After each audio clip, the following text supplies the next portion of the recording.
Hi everyone, hour KGV education ఛానల్కి స్వాగతం. ముందుగా అందరికీ జాతీయ గణిత దినోత్సవ శుభాకాంక్షలు. నేడు డిసెంబర్ 22వ తేదీ నాడు మనం ప్రతి సంవత్సరం జాతీయ గణిత దినోత్సవం జరుపుకుంటుంటాం. దీనికి కారణం మన భారతీయ గణిత శాస్త్రవేత్తలు చాలామంది గొప్ప వాళ్ళలో ఒక ఆణిముత్యమైనటువంటి శ్రీ శ్రీనివాస రామానుజన్ గారి జయంతిని పురస్కరించుకొని మనం ఈ జాతీయ గణిత దినోత్సవాన్ని జరుపుకుంటుంటాం. మరి ఆయన చేసిన గణిత శాస్త్రానికి చేసిన విశేషమైన కృషిని గురించి తెలుసుకునే ముందు మన భారతదేశం యొక్క గొప్పతనాన్ని ఒకసారి చూద్దాం. ప్రపంచంలోనే అతి పురాతనమైన సంస్కృతి, సాంప్రదాయాలు, నాగరికతకు పుట్టినిల్లు మన భారతదేశం. ప్రపంచంలో ఏ మూలన కూడా భాషే తెలియని కాలంలోనే మన దేశంలో సంస్కృతి, సాంప్రదాయాలతో, శాస్త్రాలతో, ఇతిహాసాలతో, కళలు, సంస్కృతులతో చాలా గొప్పగా అలరాడుతుండేది. అలాంటి మన భారతదేశం పురాతనమైనటువంటి అతి అనాదిగా సనాతనమైన పురాతన ధర్మంతో మన దేశం అనేది ప్రపంచంలో ఏ దేశం కన్నా కూడా అన్ని సంస్కృతుల కన్నా ముందుగానే మన దేశంలో సంస్కృతి సాంప్రదాయాలు అనేవి ఏర్పడ్డాయి. అలాంటి సంస్కృతి సాంప్రదాయాలతో ఎన్నో గొప్ప గొప్ప గ్రంథాలు, ఇతిహాసాలు, పురాణాలు, కళలు, సంస్కృతులు, అదేవిధంగా గణిత శాస్త్రానికి కూడా మన భారతదేశం తరపున అనేక మంది గొప్ప గొప్ప శాస్త్రవేత్తలు ఎంతో విశేషమైన కృషి చేశారు.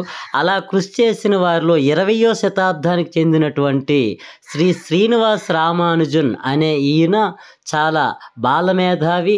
అందరికంటే అతి తక్కువ వయసులోనే అతి ఎక్కువ విశేషాంశాలని ప్రపంచ గణిత శాస్త్రానికి అందించి ఆయన యొక్క పేరుని, ప్రఖ్యాతిని చిరస్మరణీయంగా నిలుపుకోగలిగారు.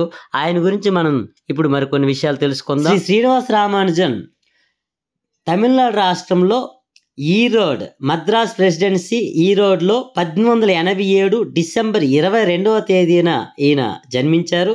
అలాగే 1920 ఏప్రిల్ 26వ తేదీ 32 సంవత్సరాల వయసులో చట్పుట్ మద్రాస్ ప్రెసిడెన్సీ ప్రాంతంలో ఈయన పరమపదించారు. అయితే ఈయన గణిత శాస్త్రాన్ని చేసినటువంటి విశేష అంశాల్లో మొదటిది 2 కంటే పెద్దదైన ప్రతి సరి సంఖ్యను 2 ప్రధాన సంఖ్యల మొత్తంగా రాయగలం అనే గోల్డ్ బ్యాక్ కంజంక్షన్ను ఈయనే కనుగొన్నారు. నెక్స్ట్ 2తో ప్రారంభించి వరుస ప్రధాన సంఖ్యల లబ్ధాలు రామానుజన్ రాశారు. ఈ లబ్ధాలకు 1/4ను కూడగా మిశ్రమ భిన్నాల వర్గాలు ఏర్పడతాయని, ఇలాంటి మిశ్రమ భిన్నాల్లో భిన్నాంకం 1/2 అవుతుందని, ఇలాంటి మిశ్రమ భిన్నాలు ఇంపైన కూర్పుగా అందంగా ఉంటాయని ఈయన తెలియజేశారు. అలాగే సంఖ్యల సర్వసమానత్వాలు, సౌష్ఠవాలు, వాటి మధ్య సంబంధాలు అనే వాటిపై ఆయనకు గల జ్ఞానం చాలా గొప్పది. అలాగే సమున్నత సంయుక్త సంఖ్యలు అనే భావనను కూడా రామానుజన్ గారే ప్రవేశపెట్టారు. అలాగే రామానుజన్ చివరి దశలో మాక్ థీటా ఫంక్షన్స్పై చేసిన పరిశోధనలు చాలా ప్రసిద్ధమైనవి. అలాగే సంఖ్యలపై అతనికి సంపూర్ణ అవగాహన ఉంది. ఆయన పేరుపై గల రామానుజన్ సంఖ్య 1729 ఇందుకు ఒక ఉదాహరణ. ఇది 2 ఘనాల మొత్తంగా 2 రకాలుగా రాయగల మిక్కిలి చిన్న సంఖ్య అని గుర్తించగలిగిన మేధావి Ramanujan. Fellow of the royal society, fellow of the Trinity college గౌరవం పొందిన మొట్టమొదటి భారతీయుడిగా కూడా శ్రీనివాస రామానుజన్ పేరు పొందారు. ఇలా అనేక అంశాలు, అనేక విషయాలని గణిత శాస్త్రానికి అందించి ఆయన గణిత శాస్త్ర చరిత్రలోనే ఒక ఆణిముత్యంగా, భారతీయ గణిత శాస్త్రవేత్తల్లో ఒక గొప్ప మహా మేధావిగా ఈయన పేరు సంపాదించారు. అందువలన ఈయనకు సంబంధించినటువంటి పుట్టినరోజు అయినటువంటి డిసెంబర్ 22వ తేదీ నాడు మనం జాతీయ గణిత దినోత్సవంగా జరుపుకుంటున్నాం.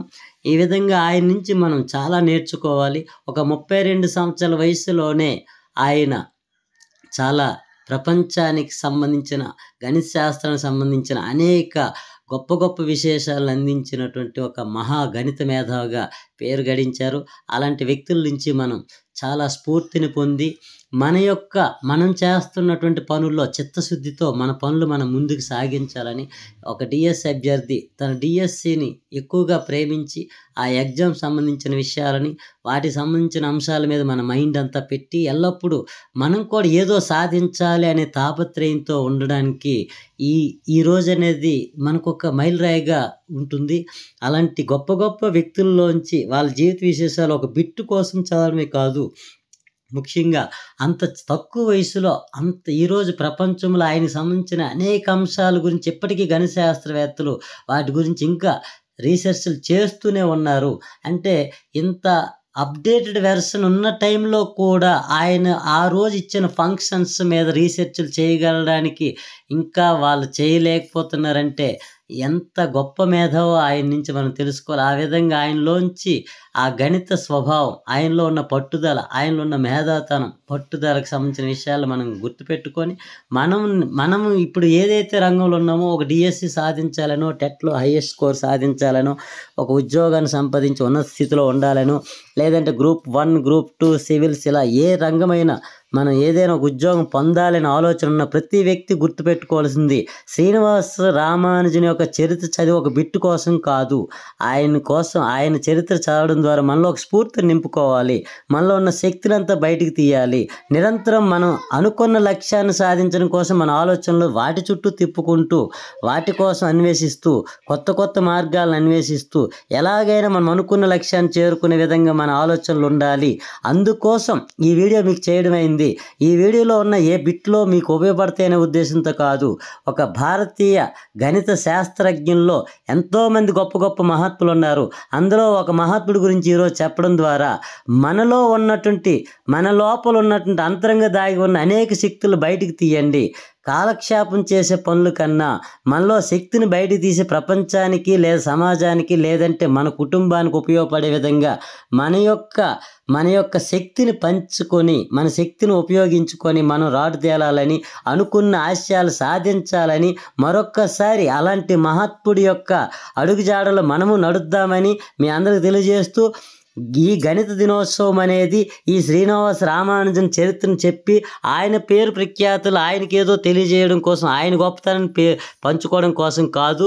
అలాంటి మహాత్ములుగా జన్మదినోత్సవాలు జరుపుకుంటున్నప్పుడు మనలో అంతరంగా దాగి ఉన్న లక్ష్యాలు బయటికి తీస్తామనే ఉద్దేశంతోనే ప్రభుత్వం అనేది ఇలాంటి దినోత్సవాలు జరుపుతుంది. కనుక ప్రతి నిరుద్యోగ అభ్యర్థి కూడా ఇలాంటి మహాత్ముల యొక్క చరిత్రలు చదివి బిట్ల కోసం కాకుండా ఫస్ట్ మీలో ఉన్న అంతర్ముఖ శక్తిని బయటికి ఎలా తీయాలి, ఎలా తెచ్చుకోవాలనే ఆలోచనలు మీరు క్రమేపీ తెచ్చుకుంటారని, మీ యొక్క లక్ష్యాన్ని మీరు చేరుకొని ఉన్నత శిఖరాలకు అధిరోహించాలని మనస్ఫూర్తిగా మన కేజీవి ఎడ్యుకేషన్ ఛానల్ ద్వారా కోరుకుంటూ once again happy national mathematics day.